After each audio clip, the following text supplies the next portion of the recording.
Hello, this is Charles Lewis again, coming to you from the Diamond Mind Studios, where we encourage you to use the power of your beautiful mind to rise to your fullest potential. Today, I want to talk to you about how insight is more valuable than eyesight. So, I'm going to start off with a scripture, and this scripture comes from Hebrews 11, 1 through 3. And it's talking about faith. And everybody knows this scripture by heart mostly. Most people that have, are well versed in the Bible. This is coming to you from the New International Version. So it says, now faith is being sure of what we hope for and certain of what we do not see. This is what the ancients were commended for. By faith, we understand that the universe was formed at God's command, so that what is seen was not made out of what is visible. So, let's just take that third verse. By faith, we understand the universe was formed at God's command, so that what is seen was not made out of what was visible. So, it shows you that everything that we see was created by something that we cannot see. The worlds were spoken into existence. Let there be light, so on and so forth. You cannot see words, right? So what was unseen created what you could see. Goes back to my example I've given you tons of times. The building right now that you're sitting in, the building you're sitting in started out as an unseen thought in some architect's mind. He took that thought, he put it on paper in the form of a blueprint. He gathered the resources, the manpower, and he built the vision. Once the building was complete, this scripture comes to life, because the building that you can now see was originally created by something you can't see, which is a thought. Okay? So, where am I going with this? I mean, there's so many places I could go, but I'm just talking about your circumstances. You're believing for something. You're praying for something to change. And it's always one of four things. It's either money, it's health, it's relationships, or purpose. One of those four things, you're believing for something in one or a few of those areas. And, let's just say it's, finances. And you're looking for, you want to get a certain type of job. Say, you see a job on Indeed and you don't necessarily have the qualifications for that particular job. So what you're actually seeing, right, is not showing you evidence that what you're believing for will come to pass.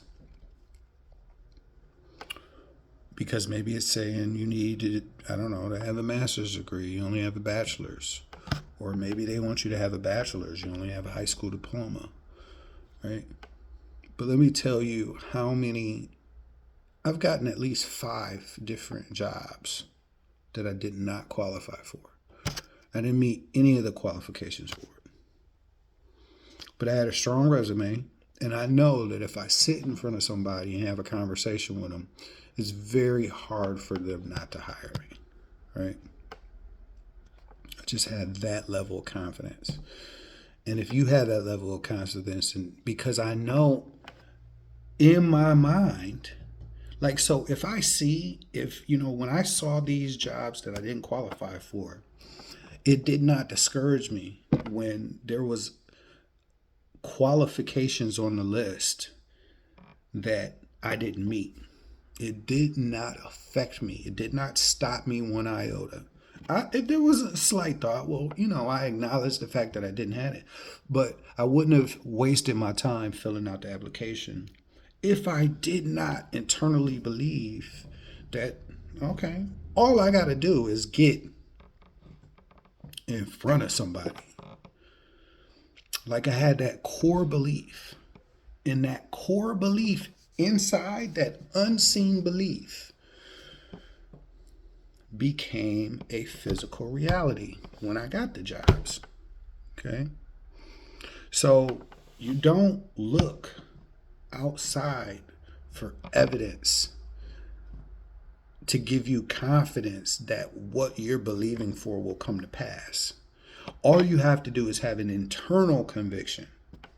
Like, I know that I know that I know that I know that I know that this is going to come to pass, whatever it is, whether it's getting a SP, a special person, whether it's living in your purpose, whether it's a health situation turning around, whether it's your financial situation turning around.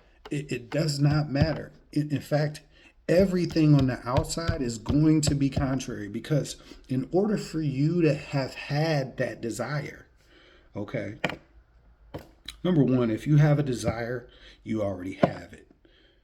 I truly believe that if you have a desire of something, you're already experiencing it in some multidimensional form, or you couldn't even have the desire to begin with. Number two, a reason that you have gotten a desire is because you see something in 3D that you don't particularly care for, and you're choosing something different. So remember, we're not creating anything. Creation is already done. Creation is finished. You're now choosing what you want to experience. Okay? So we're not looking outside for evidence, because 9 times out of 10, everything outside is gonna show you things that are contrary to what you're believing for. You have to have that internal conviction. And if I can just get you to believe in the power of your mind and your imagination, your life will go so much easier. I mean, my life is not perfect by any stretch of the imagination, but when I realized how powerful my thoughts are, how powerful my imaginations are, how powerful my assumptions and my convictions are, it's so empowering. I know if I see something that I don't particularly care for, I can create something different, right? And the only thing you can't really dictate, or I haven't been able to always dictate, is the time that it comes to pass, right? So, I hear a lot of people speaking about God's timing is just a way for people to be to settle in unbelief, and I just don't believe that, because you're not manifesting things instantaneously. And you should be glad that you don't, because if you were a natural negative person and you're thinking and feeling these feelings, you wouldn't want it to manifest right away. It takes some time for things to manifest. It has to settle into your spirit. You attract it. And it just takes a little bit of time. Sometimes it takes a little bit more time than others. And I truly believe that God's timing is perfect. You can have anything you want. You just can't really dictate the timing. So if you're asking for, let's just say a certain job, just give you an example. When you want a job, but sometimes I get the job faster than others. When I didn't get it as fast, I remember one time it took me probably about 6 months to get a particular job that I wanted. And once I got the job, I found out that one of the hiring managers had just been replaced 2 weeks before I had gotten there. And the reason that person got replaced, it was because of some racial tensions. I had no idea about that. And sometimes when you ask for something, you're believing for something, the universe or God will make your crooked places straight. He goes behind the scenes and clears a path for you. Had I gotten that job originally, I wouldn't have kept it that long, because I probably would have butted heads with that manager because there were some racial situations that he was dealing with in his spirit that finally came to light before I even got there.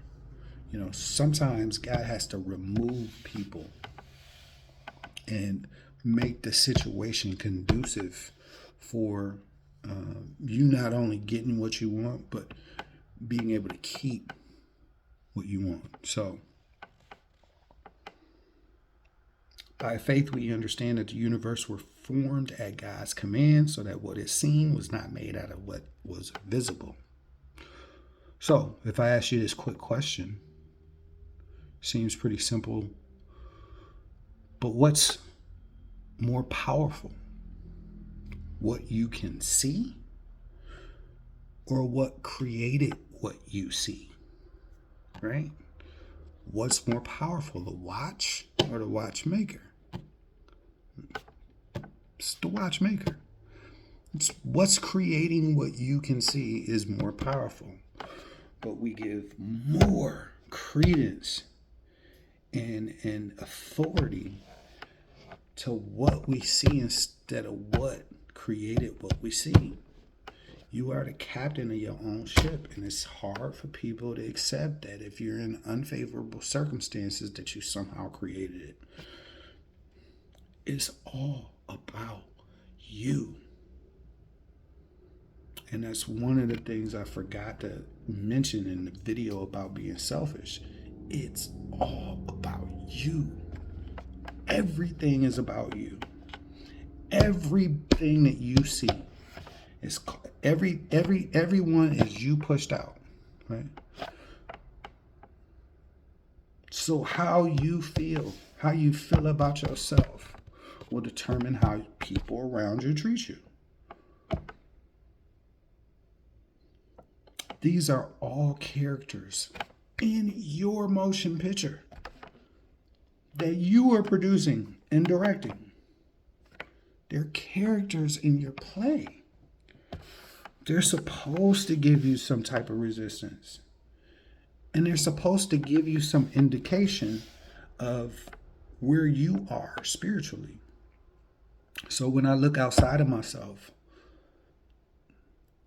I can see what's inside by what I see outside. And it gives me an opportunity to change. If I don't like what I'm seeing outside and I want to experience something different, all I have to do is change what I'm experiencing internally. So I want to give you a secular example.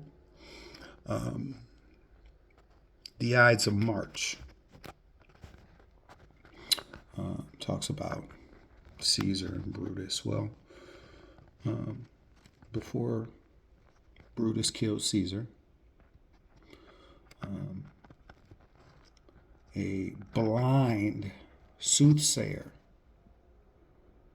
came up to Brutus and said, "Beware the Ides of March," which is March 15th. And, we all know that Brutus was killed on March 15th.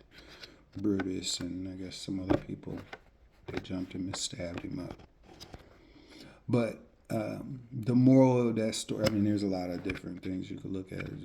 Just people being jealous around you and just watching the people that are closest to you because they can hurt you the most and they have the easiest access to you. But I think a deeper lesson from that is that the insight is more valuable than eyesight. It was the blind man that saw this coming clearer than Caesar, who had physical eyes. So, that's pretty much all I got. But in closing, I just want to reinforce the fact that everything that you see on the outside was already created by something on the inside of you. So if you don't like what you're seeing outside, change what you're seeing on the inside. God bless.